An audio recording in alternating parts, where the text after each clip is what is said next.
in 1980. I don't know where they got such information. There were probably a lot of embarrassing folk with red faces in 1980. Christians have no right to make such statements before an unsaved world. Nor should we say we are trusting the Lord when our actions show that we really are not trusting Him. We should not do foolish things before the world. A woman in Southern California wrote me a letter and rebuked me for going to the doctor for treatment for my cancer, and that's McGee and not me. She said that was not trusting the Lord. She wrote, I have cancer and I am trusting the Lord, and I don't go to the doctor. They buried her not too long ago. She died of her cancer. I'm afraid at times we are guilty of causing our neighbors to smile and say this Christianity is a foolish sort of thing. We need to learn to walk in the wisdom toward them that are without, redeeming the time, buying up your opportunities. When you see an opportunity, pray that the Lord will lead you. Don't force yourself on people. Just pray and ask the Lord to open the door, and He will open it. I wish I had space to tell you how many times this has happened in my life and in the lives of others. Let Him open the door before you make the mistake of putting your foot in your mouth and locking and knocking on any door.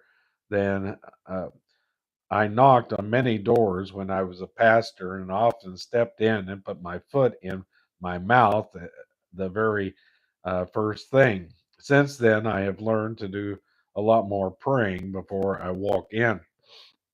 Verse 6.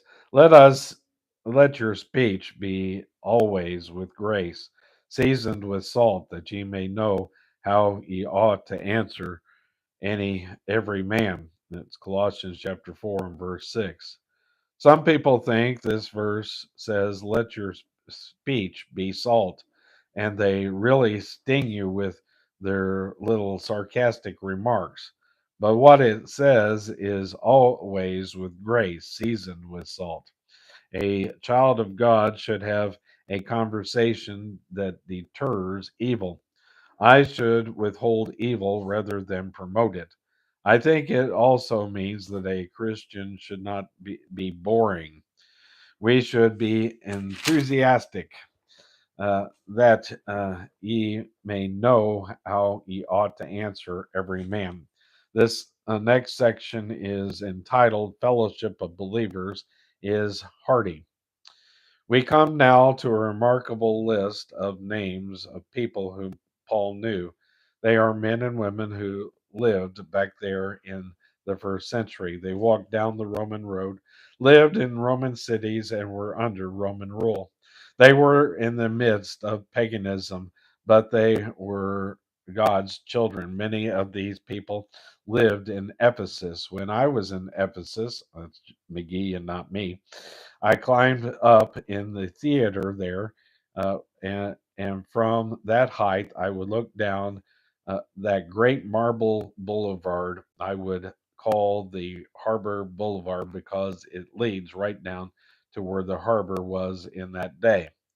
I thought this is where one could have seen Paul coming walking up the boulevard. There would be uh, Tic Tychus coming up the way, and there's Onesimus and Erasmus and Eph- Epaphras. All those fellows, they were all Christians. They were God's men back yonder in the first century.